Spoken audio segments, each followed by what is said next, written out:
Identification of nouns. నౌన్స్ని ఎలా గుర్తుపెట్టాలి, ఎగ్జామ్లో వచ్చిన వెంటనే నౌన్ అని ఎలా గుర్తుపెట్టాలి అనే దానికి మనం సింపుల్గా ట్రిక్స్ చూద్దాం. అయితే మనకు చివర వర్డ్కి చివర సఫిక్స్ అంటాం కదా, చివరి సఫిక్స్ ఇది ప్రిఫిక్స్ సఫిక్స్. సఫిక్స్ లో ఎప్పుడైతే ఇక్కడ రాసిన వర్డ్స్ కనిపిస్తాయో అది 100% ఏముంటది మనకి నౌన్ గానే ఉంటది. For example meant. మెంట్ అనే పదం ఎక్కడ సఫిక్స్ లో కనిపించినా మీకు డైరెక్ట్ కళ్ళు మూసుకొని అది నౌన్ గా పెట్టేయండి. కాంప్లిమెంట్. కాంప్లిమెంట్ అనేది నౌన్ కిందకి వస్తుంది. నేషన్. షన్. టిఐఓఎన్. టిఐఓఎన్ అనేది సఫిక్స్ లో మీకు ఎక్కడైనా కనిపించింది అనుకోండి, అది ఏంటి మనకు నౌన్ గా చెప్పవచ్చు. ఎగ్జామినేషన్. ఎగ్జామినేషన్ అనేది ఏంటిది నౌన్. Next motivation. షన్ వచ్చింది కదా ఇక్కడ, షన్ అనేది వస్తే మనకి ఏంటిది నౌన్ అని చెప్పవచ్చు. Next ITY. ఐటీవై నీకు ఎక్కడ కనిపించినా అది కూడా మనకు నౌనే. ఐటీవై.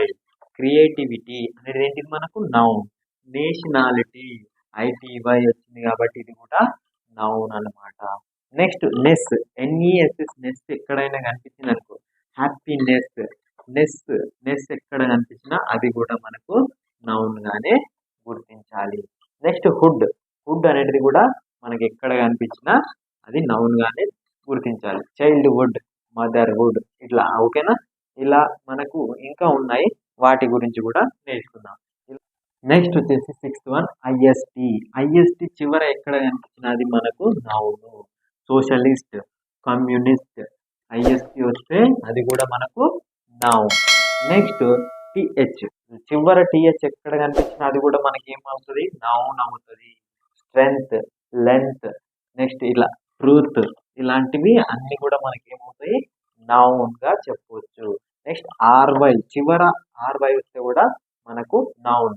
స్లావరీ, బ్రావరీ, ఇలా ఆర్వై వస్తే కూడా మనకి ఏంటది మనకు నౌన్. ఓఆర్ఈఆర్. సఫిక్స్ లో ఓఆర్ఈఆర్ వస్తే కూడా అది మనకు నౌన్. డాక్టర్, టీచర్, ఇలాంటివి. Next CE. ఇగ్నోరెన్స్ లేదా ఇంటెలిజెన్స్.